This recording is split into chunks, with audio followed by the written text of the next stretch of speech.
Hello, I'm Adam Watson, Digital Learning Coordinator at Shelby County Public Schools in Shelbyville, Kentucky. Welcome to the vodcast series Shelby Speaks, Looking Forward. We chose that subtitle for two reasons. We are looking forward to the time when we can be face-to-face with our students again, but we are also looking forward in time to the educational future of our district. Today we have a special episode focused on school libraries. We want to explore how libraries and librarians fit in the world of NTI, or non-traditional instruction, as well as how this experience will impact our future idea of a library. We're here today with Emily Northcutt, the library media specialist at our new K-8 school, Marnell C. Mormon. Hi, Emily. Hello. Pleasure to be here with you today. Pleasure is all mine. Thank you so much for being here. And we also have Julie Webb, who is a library media specialist at Shelby County High School. Hi, Julie. Hello, how are you? I'm great. Ladies, welcome to the vodcast. And I'm going to jump right in here with the first big burning question. How vital is the role of a library and a library media specialist during an extended NTI time? And Emily, I'm going to let you go first. All right. I feel that libraries and librarians are very vital to the NTI process. Students and teachers need curated resources at the point of need more than ever. When students and teachers have a question, that's essentially a reference service. And that's one of the hearts of school library, academic library, public library services. People bring questions to the library and the librarians, and it's our job to be able to support instructions and standards by being able to answer those questions. That's a good point. Julie, go ahead. What are your thoughts? Well, even before we started NTI, the library was no longer the holder of all the information. Students have had access to information through devices for a while now. And so really, the library had become a place where students came to use information. And so now that we've started NTI, my role has kind of become twofold. First is to constantly push out the digital resources that we already had prior to this current situation, to push out websites, logins, passwords, search strategies for databases, ebooks, audiobooks, things like that. But then also to try to push out resources to teachers to help students use that information to create something, be it a video or a podcast or to write a paper, anything like that. We've got to also push out digital resources and strategies so that students can create using the information that they've had to find. Absolutely. I'd like to jump in and add something to that answer, Julie. We have such a focus on PBL, project-based learning, in our district, that being able to support my teachers and students by giving them the tools that they need in order to really make that learning come to life, then I think that's one of the essential functions of a school librarian in particular. I love that. And I love how both of you are highlighting the idea of the making and creating stuff. Like ultimately you're facilitating that for students. I feel like you touched on this a little bit, but just to make sure to nail this here, I want to talk about the idea of a library beyond merely the four walls of a room with physical books on a shelf. Not that libraries themselves can't be beautiful spaces and physical books are great, but talk about maybe how thinking about that, or how NTI supports the idea of a library is beyond merely those four walls. Well, to me, a library partially requires a physical space, but it's really the librarian and that librarian's practice that makes it more than just a room full of stuff. I Right. mean, physical books, print books are crucial, and there are so many students and even adults who prefer print as their pleasure reading material of choice, but so much of current information is going to be digital. They've got to be able, school libraries are both. School libraries are blended learning environments. School librarians are teachers who have been specially trained to bridge the gap between that collection of stuff and how to actually use that stuff to support instruction and mastery. So I feel like the library is more crucial than ever, and it's not just a space, it's more than that. Gotcha. Julie, any thoughts about that as far as the four walls? Go ahead. I can, just to build on what Emily said, it's important for librarians to provide quality digital information. And every time we remove print from our library, be it the set of encyclopedias that we got rid of or the dictionaries, it's important to replace that information with quality digital information. And so we were pretty well set up at our school for NTI, because we've spent a lot of time providing databases to support content in order to replace some of the old reference material that we removed.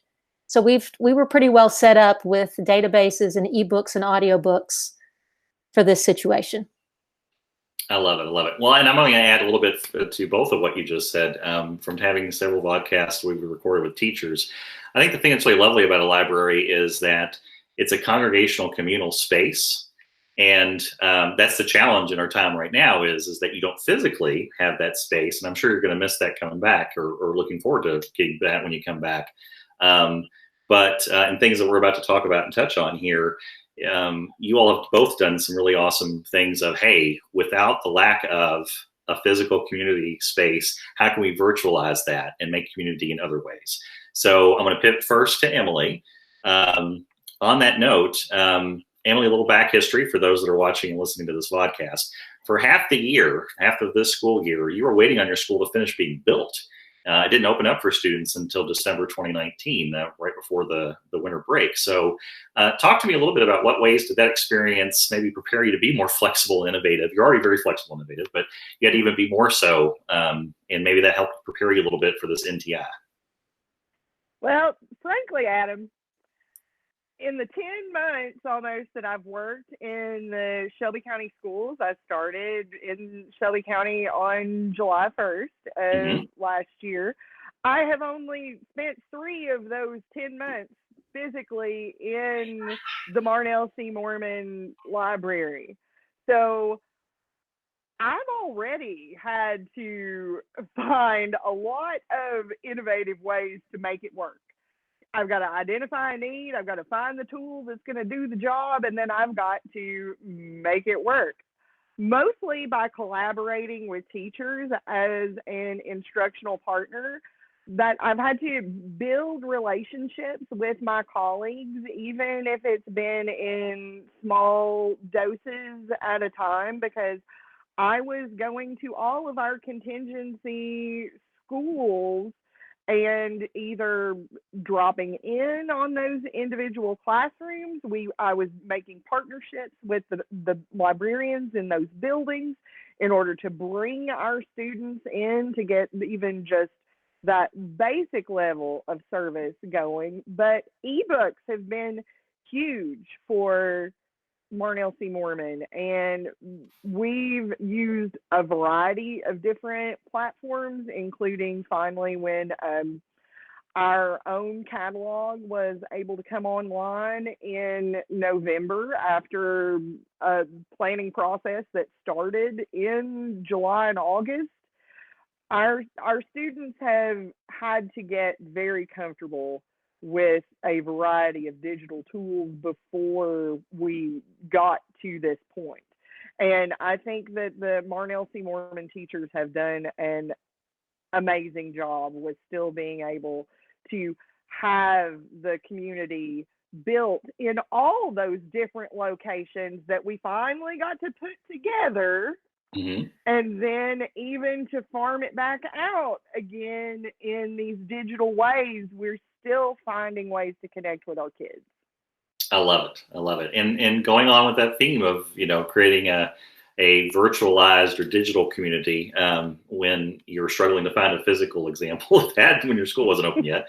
I'm going to pivot to Julie. Julie, I have watched some episodes and I'm a big fan of your Rocket Good News. I would love for you to talk about what it is, how it came about, and share that with our audience.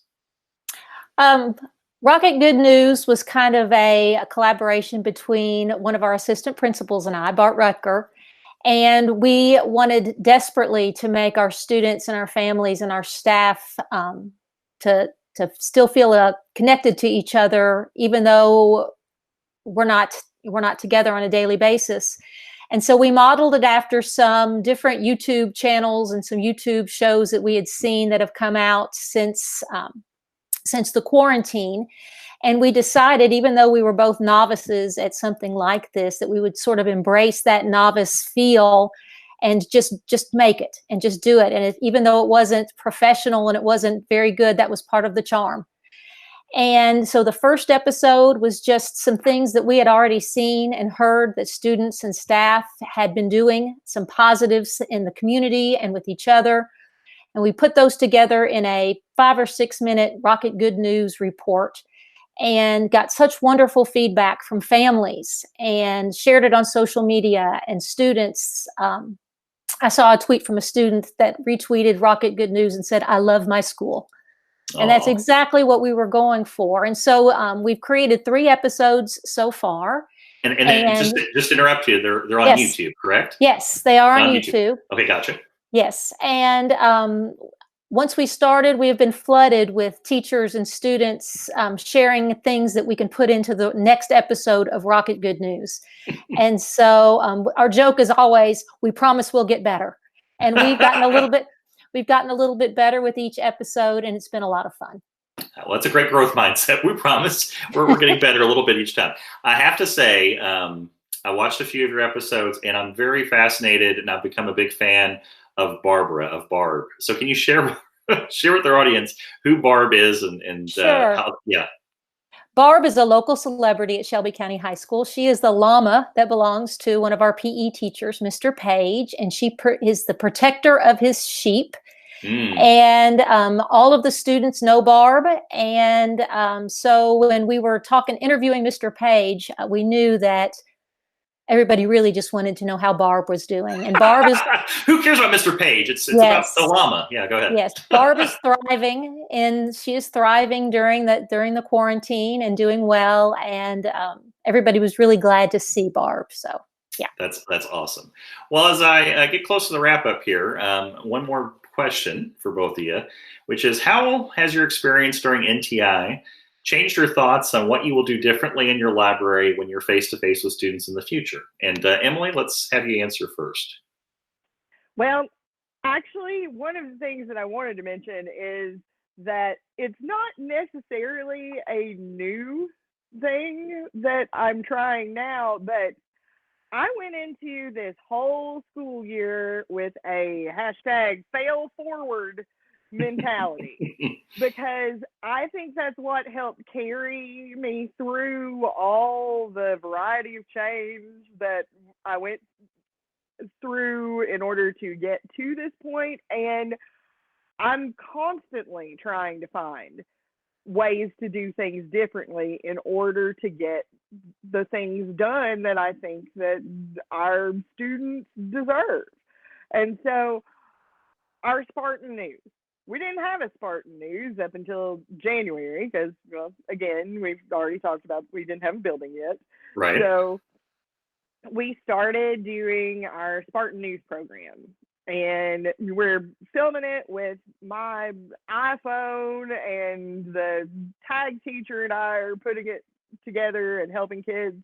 We would film on one day a week, and the kids would do all 5 of their takes and they're done. But how are you going to do that when I've got children in Shelby County and I don't even live in Shelby County? Right. I found a new use for Flipgrid. So Flipgrid is a tool that I love and have used for student voice in the past. And this is a whole different way to allow kids to do that and to film their segments. And instead of just having a static setup at school for us to do the news, I think that we're going to embrace that and give kids extensive freedom in where they're going to film their segments from.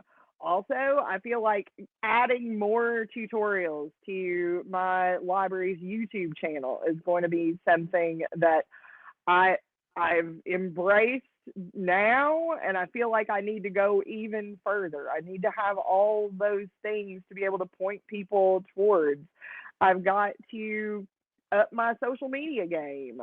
I've created a Facebook page for the library that didn't exist before, and I want to continue that and maybe also include Instagram, which more of my students are going to be using. My middle school students, there's a lot of those kids who are on that platform, and I want to find new digital ways to continue that work of building our community and sharing what is unique about we call it Mormon magic. So I want to share that with not only our community, but with our school. That's great. That's awesome. And Julie, back to you. So what are you thinking of that'll change or the influence of what's going on right now when you go back to the physical school building? First, there's nothing that'll ever replace that nuanced face-to-face work with kids. There's nothing that will ever replace that. But very similar to what Emily said, I've realized that my Facebook page, my library Facebook page, has been the most successful way to communicate with parents and families, to let them know what resources are available for their students. And so that I need to do better and continue to grow that going forward. And also to curate screencasts and video tutorials, short things that students can access on demand so that they can find what they need when they need it, be it at home at 10 o'clock at night on a regular school day or a regular school week, or during these NTI days when they're trying to do work independently, to have one place where they can come to get screencast and digital support for research. I love it, and I think that's great wisdom from both of you. Whew. Listen, thank you so much, Julie and Emily, for sharing your professional learning, your vision of libraries in a post-NTI world, for not only your leadership, but also to give a shout out to all of our Shelby County librarians, all of the good work that all of them are doing in difficult times. So thank you so much for joining us today. Thank you so much for inviting us on today. You're welcome. You're welcome. And we'll end today by just saying, be sure to check out our Shelby Speaks Looking Forward playlist on our Shelby County Public School YouTube channel for more podcast episodes like these. And until then, thanks for watching.